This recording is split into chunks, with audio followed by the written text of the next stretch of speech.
Today we're going to talk about global warming, and our group have eight members, and we have divided our presentation into three parts with introduction, cause, and impact, and the last is solution and conclusion. And first we will answer the question: what is global warming? The global warming is an increase in Earth's average surface temperature that occurs when the concentration of greenhouse gas in atmosphere increase. And then we will talk about the global warming in Vietnamese. And Vietnamese is the one of the fastest growing economy in Southeast Asia, and is at risk from global warming.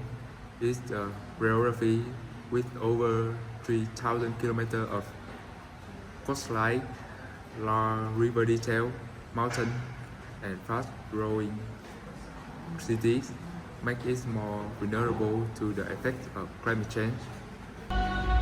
The next one we will talk about climate change in Vietnam, and the first is geographical vulnerability. Vietnam's geography makes it exceptionally susceptible to climate change. The Mekong Delta alone accounts for over 50% of Vietnam's rice production. The Red River Delta, home to the capital city of Hanoi, faces increasing flood risk due to rising river levels and coastal zones. Vietnam is experiencing significant climate change impacts, with average annual temperature rising by 0.15 degrees C since 1970 and projected to increase by up to 2.9 degrees C by the century end. The changes heavily affect agriculture, public health, and water resources. Agriculture, employing nearly 40% of Vietnam's workforce, face disruption with rice fields in the Mekong Delta River, declining and coffee productivity striking in the Central Highland. Urban areas are grappling with intensified heat, higher energy consumption, and worsening air quality. Public health risks include increased waterborne disease like dengue and malaria. Meanwhile, rising temperatures exacerbate water evaporation, intensifying drought and straining resources, especially in the central and southern region. Addressing the challenge is critical for Vietnam culture. The first main cause is urbanization and transportation. There are three main causes: motorbike use, poor city planning, and heat island effect. Motorbike use in Vietnam is home to over 45 million motorbikes, which are a dominant mode of transport. Most of the vehicles run on gasoline and emit significant amounts of carbon dioxide, nitrogen oxides, and other pollutants. Poor city planning. Rapid urbanization without effective planning have resulted in traffic congestion and urban sprawl. The lack of efficient public transport system and reliance on rapid vehicles worsen energy inefficiency and emissions. Urban heat island, created by dense construction and limited green space, amplify local climate impacts, further contributing to warming. Heat island effect. Urban area react urban heat island. They localize pockets experience significantly higher temperatures due to human activities, concrete structure, and reduced green space. The heat island effect exacerbates local warming. So we move to green gas emission. So firstly, Vietnam heavy reliance on coal-fired power plants increase greenhouse gas emissions, potentially exceeding 100 million tons per year, and increase air pollution level, leading to increased healthcare costs. And next is Vietnam's industrial zones, including textile, cement, and steel, significantly contributes to greenhouse gas emissions, balancing sustainable practices and role is crucial for reducing emissions. And next is about the deforestation. Vietnam faces significant forest fire, causing 10,000 hectares of loss annually, contributing to 20% of carbon emissions, and exacerbated by poor land use policies, monitoring system, and community awareness. And next is about Vietnam's cash crop cultivations, doubling in 2 decades, depletes forests, reduce biodiversity, disrupt ecosystem service, and affect carbon sequestration. Policymakers should promote rural forestry practices. The second part is the climate change impact on natural resources. In water resources, cyclone activity and flow dynamics, intensifying cyclone could increase damage by 70% by 2050, affecting housing and agriculture, especially in Mekong Delta. Extreme event and socio-economic consequences, frequent flood, drought, and salinity instruction threaten agriculture and water supplies, displacing population and causing economic losses. In coastal zones, higher precipitation, rising seas worsen salinity instructions, disrupting agriculture and threatening 37% of Mekong Delta. Stronger storms, warmer temperature, increased cyclone frequency and intensity, with projected damage rising by 70% by 2050, impacting coastal infrastructure. In irregular rainfall, uneven precipitation lead to flooding, landslide, and water shortage, disrupting agriculture and infrastructure. Warm ocean, rising ocean temperatures harm marine ecosystem, causing biodiversity loss, fish migration, coral bleaching, and threat to fisheries and tourism. In biodiversity, ecosystem disruption and species shift. Rising temperatures drive species to higher altitude or latitude, threatening endemic species like the token snook, nose monkey, and ecosystem like mangrove and wetland. Increased invasion by non-native species. Ecosystem disturbance accelerate the spread of invasive species like mimosa, pigua, and tilapia, weakening ecosystem resilience.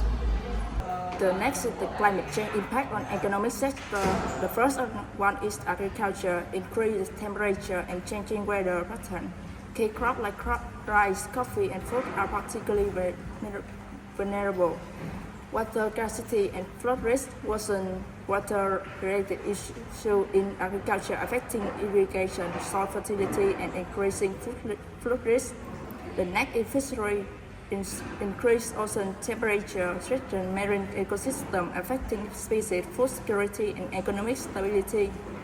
Acidification and habitat degradation, causing ocean acidification, weakening coral reef, reducing biodiversity, disrupting food web. Salinity and water quality change, disrupt freshwater system, stress agriculture operation, and limit species growth, decrease the fish stock and higher cost. The next one is about the human health and disease. Increase the spread of disease, malnutrition, and growth disorder. Increase the vector-borne disease and food-water-related illness. Mental health strain cost. The next one is rural and urban migration. Economic vulnerability, poor agricultural conditions, and rural area leading to crop failure, income loss, causing many rural residents to migrate to urban area. Temporary and permanent displacement. And the last is the challenge in urban area. Urban migration in Vietnam causing overcrowding in a wealthy living condition and job competition and causing economic challenge. As we have seen, global warming has brought about many significant impacts on humanity. So what are the solutions to reduce and mitigate these impacts? There are two main methods that have the most effective impact. The first is to use renewable resources such as solar, wind, and hydro power. The other is to raise awareness among people, especially children. Following this, we should pay attention to long-term strategies for sustainable development. Involves a variety of actions. First is increasing energy efficiency by using energy efficient technologies such as LED lighting, and while isolated buildings, we can significantly reduce energy consumption and emissions.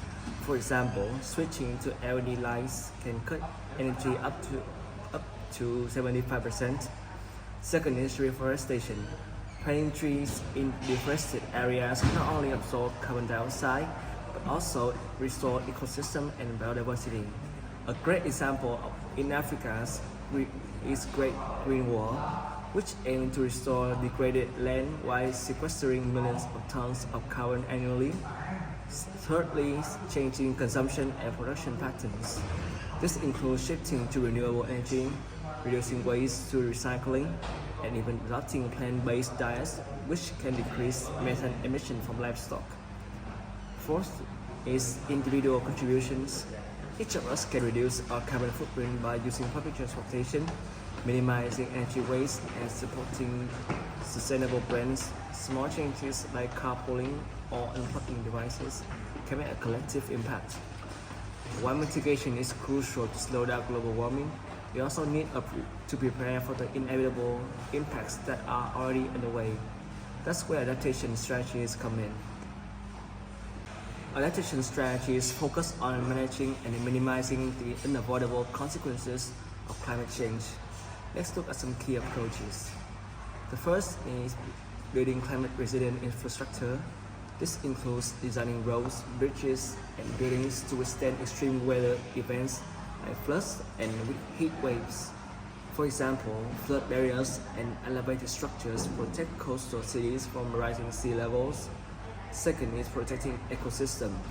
Healthy ecosystems act as natural defenses. Wetlands absorb floodwaters while mangroves shield coastal area from storm surges. Protecting these ecosystems not only safeguard communities but also support biodiversity. Third is better land use planning. Smart planning avoids construction in high-risk areas like floodplains, while integrating green spaces into urban areas, reducing heat waves and improve air quality. Last one is preparing for inevitable impacts. Developing early warning systems for disasters, adopting drought-resistant crops, and improving water management ensure communities are better equipped to face climate change challenges. Next, now it's come to the survey part.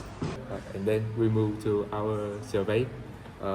We surveyed around 33 people, and we conclude that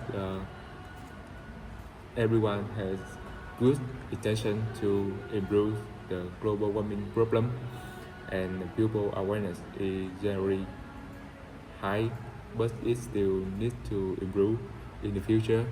And thank you for your attention.